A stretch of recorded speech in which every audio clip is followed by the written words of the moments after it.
Instagram is testing a new feature that would hide the amount of likes and shares a post gets. The social media company says that the move is meant to help users feel less pressure while posting photos online. So joining me now is staff writer for The Atlantic, Taylor Lorenz. Thanks for joining us. This is interesting. What's going on? Yeah. So, but this sort of flips everything upside down a little bit when it comes to these social media platforms and Instagram. I mean, getting likes is the point, isn't it? Well, it's becoming less and less so the point. Right. I mean, it's, Instagram integrated stories a couple years ago. Those have no public metrics either. A lot more is also about Instagram Live, which has hearts, but you don't really, you're not trying to chase something.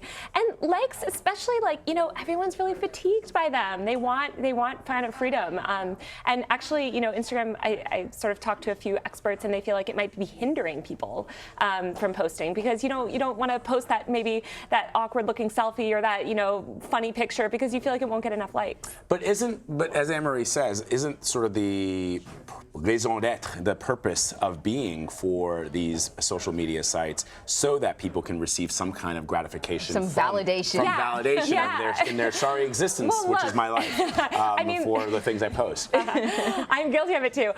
You'll still be able to see the amount of likes you get. So Instagram's not, deleting likes from the platform. You'll still be able to like things. It'll just be private. So that number will be something that you see, or you can choose to make public, I believe, if you want.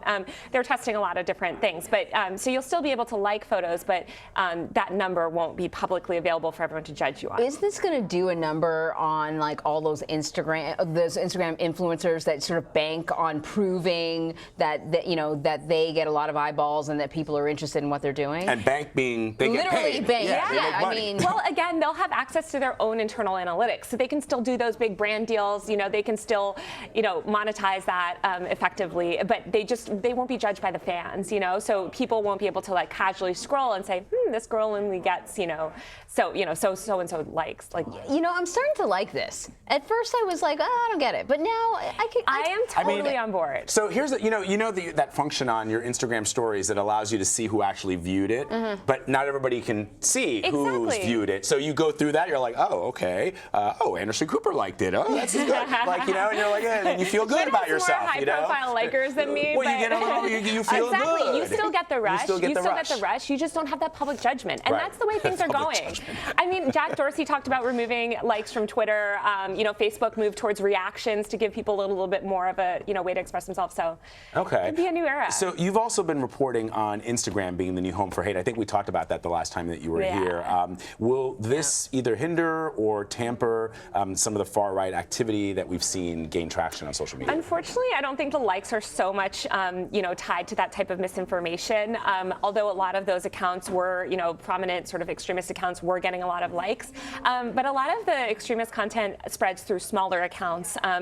Accounts with 10,000, 20,000. A lot of the big anti-vax sort of networks are actually just a huge, massive network with collectively millions of followers, but individually, in the sort of smaller realm. So is Instagram doing anything to sort of combat this sort of stuff? We talked about what Facebook just announced that they're doing. Right. Yeah, well, Facebook and Instagram announced that together, so all of those high-profile figures will be banned from both. But no, they're not doing remotely enough. I mean, and by the way, the fact that they made this some big press release, I mean, they should just ban these people as you go. This should be a normal, everyday thing. It's not some big, opportunity. Yeah, so true. Very Taylor, true. always great talking to you. Thank you so much. Thanks, Taylor.